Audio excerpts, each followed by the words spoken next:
प्रिय भक्तजनों, आप सबका एक बार फिर से स्वागत है श्री दुर्गा सप्तशती के 6वें अध्याय में, जिसका विषय है शुंभ निशुंभ के सेनापति धूम्रलोचन का वध।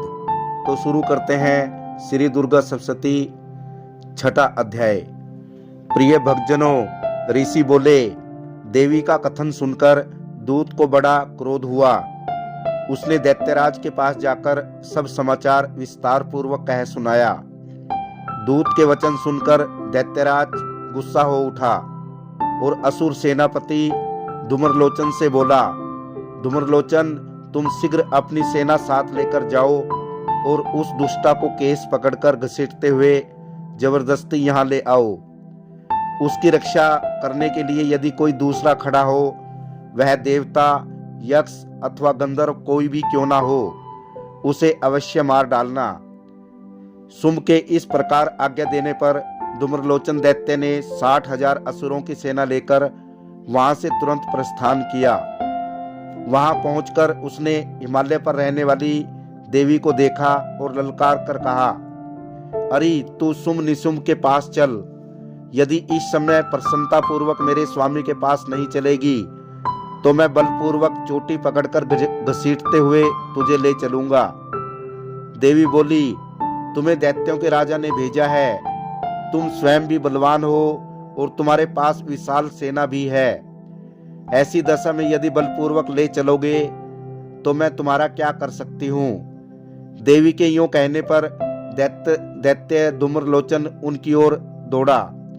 तब अंबिका ने हूँ शब्द के उच्चारण मात्र से ही उसको भस्म कर दिया।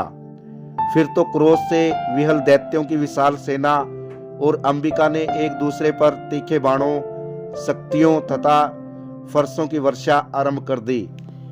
इतने में ही देवी का वाहन सिंह क्रोध में भरकर भयंकर गर्जना करके गर्दन के बालों को हिलाता हुआ असुरों की सेना में कूद पड़ा। उसने कुछ दैत्यों को नखों की मार से, कितनों को अपने जबड़ों की मार से और कितने ही महादैत्यों को पटक कर जख्मी करके मार डाला। उस सिंह ने अपने नखों से कितनों के पेट फाड़ डाले और थप्पड़ मारकर कितनों के सिर धड़ से अलग कर दिए।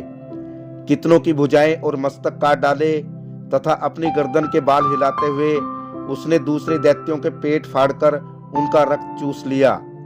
अत्यंत क्रोध में भरे हुए देवी के वाहन उस महाबली सिंह ने क्षण भर में ही असुरों की सेना का संहार कर डाला।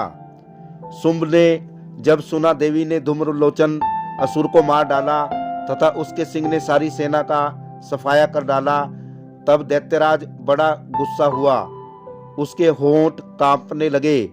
उसने चंड और मुंड नामक 2 महादैत्यों को आज्ञा दी कि हे चंड और हे मुंड, तुम लोग बहुत बड़ी सेना लेकर वहां जाओ और उस देवी के बाल पकड़कर अथवा उसे बांधकर शीघ्र यहाँ ले आओ। यदि इस प्रकार उसको लाने में तुम्हें संदेह हो तो युद्ध में सब प्रकार के अस्त्र शस्त्रों तथा समस्त आसुरी सेना का प्रयोग करके उसका वध कर डालना। उस दुष्ट की हत्या होने तथा सिंह के भी मारे जाने पर उस अंबिका को बांधकर साथ ले शीघ्र ही लौट आना। प्रिय भक्तजनों, इति शुंभ निशुंभ के सेनापति धूम्रलोचन का वध नामक 6वां अध्याय समाप्त।